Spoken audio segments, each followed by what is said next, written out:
नमस्कार दोस्तों, तो कैसे हैं आप दोस्तों। आज मैं आपको अपने दोस्त की बहन शीतल और उसकी साली अनुपमा की एक डरावनी कहानी बताने वाला हूं। कुछ दिनों पहले अपने ही मेरे दोस्त नवीन ने मुझे ये सब कुछ बताया था। उसने कहा था कि कुछ दिनों पहले ही उसकी बहन की मौत हो गई थी और कुछ दिनों पहले मैं, मेरी बहन शीतल और मेरी साली अनुपमा साथ घूमने बाहर गए थे। शीतल और अनुपमा बचपन की दोस्त हैं। जब हम घूमकर वापस अपने घर की तरफ आ रहे थे, तब शीतल की तबीयत अचानक से बहुत ज़्यादा खराब हो गई। वो लगातार उल्टियाँ कर रही थी और उसे गर्मी में भी कुछ ज़्यादा ही ठंड लग रही थी। अभी भी घर 50 किलोमीटर से ज़्यादा दूर था, तो हमने आसपास के ही किसी होटल में रुकने का सोचा। और लेकिन ये रास्ता ऐसा था कि इस पर दूर दूर तक कोई भी होटल वगैरह हमें नज़र नहीं आ रहा था।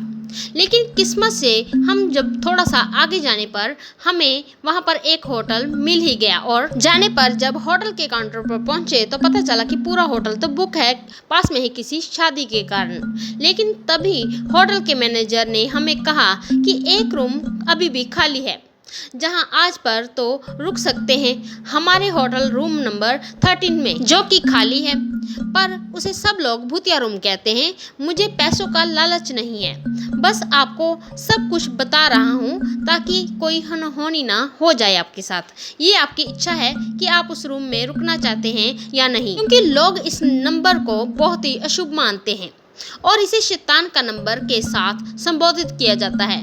बड़े बड़े होटलों में भी 13 रूम नंबर नहीं होता है, लेकिन इन सब चीज़ों को मैं तो फालतू ही मानता हूँ। और हम तीनों जैसे ही उस रूम में गए, हम तीनों को बहुत ही अजीब सा महसूस हुआ। ऐसा लग रहा था जैसे कि उस रूम में हजारों सालों से वह बंद पड़ा हो, लेकिन रूम की हालत एकदम चकाचक थी, जैसे कि किसी ने आज ही सफाई की हो। हम लोगों ने कुछ ज़्यादा नहीं सोचा और उस रूम में बैठ गए।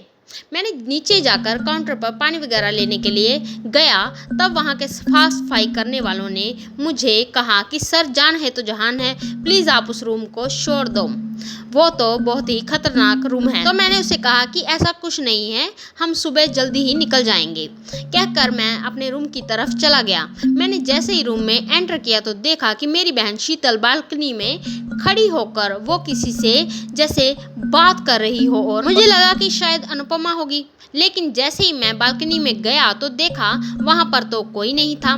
शीतल अकेली ही वहाँ पर खड़ी होकर आखिर वो किससे बात कर रही थी, और मैंने उससे पूछा कि वो अभी किससे बातें कर रही थी। तब उसने मुझसे कहा कि मैं इनसे बातें कर रही हूँ। तुम्हें क्या यहाँ पर मेरे अलावा और कोई भी दिखाई नहीं दे रहा है क्या? और फिर रात के करीब 3 बजे मुझे अनुपमा ने उठाया और कहा कि देखो, शीतल बालकनी में खड़ी कुछ बड़बड़ा रही थी अकेले ही। मैं एक झटके से उठा और देखा कि मेरी बहन बालकनी में खड़ी थी और किसी से वह बात कर रही थी, लेकिन आखिर वो जिससे वह बातें कर रही थी वो तो हमें दिखाई ही नहीं दे रहा था। तभी मैं धीरे धीरे एकदम शीतल के पास चला गया तो शीतल एकदम एक पल में ही घूमी और बोली, भैया क्या आप अभी तक सोए नहीं हैं क्या? देखो, मेरी दोस्त मुझे लेने आई है, क्या मैं इसके साथ जा सकती हूँ भैया? अभी मैंने दूसरी साइड देखा तो वहाँ अंधेरे में एक काला साया खड़ा था, जिसकी आंखें नर की आग की तरह लाल लाल थी। जैसे ही मैंने उसकी तरफ देखा तो मेरा शरीर थम सा गया, जैसे कि किसी ने मुझे एकदम से जकड़ लिया हो। और फिर मैंने काफ़ी हिम्मत करके अपना हाथ अपनी बहन की तरफ किया और उसे उसकी नई दोस्त के साथ जाने से मैंने मना किया। तब मेरी बहन ने मुझे कहा कि भाई, हम तीनों में से किसी एक को तो इसके साथ जाना ही पड़ेगा, वरना ये हम तीनों को यहाँ से लेके चली जाएगी। मेरे पाँव कांप रहे थे, लेकिन मेरे सामने मेरी प्यारी छोटी बहन थी, जिसे मैंने अपनी आंखों के सामने बड़े होते हुए देखा था। कैसे मैं मेरी बहन को उसके साथ जाने दे सकता था? तो मैंने कहा कि तुम यहाँ आ जाओ, मैं चला जाता हूँ, प्लीज़ उससे तुम दूर हो जाओ, मेरा हाथ पकड़ो। तभी शीतल ने कहा, सॉरी भाई, आज मैं आपकी बात नहीं मान सकती।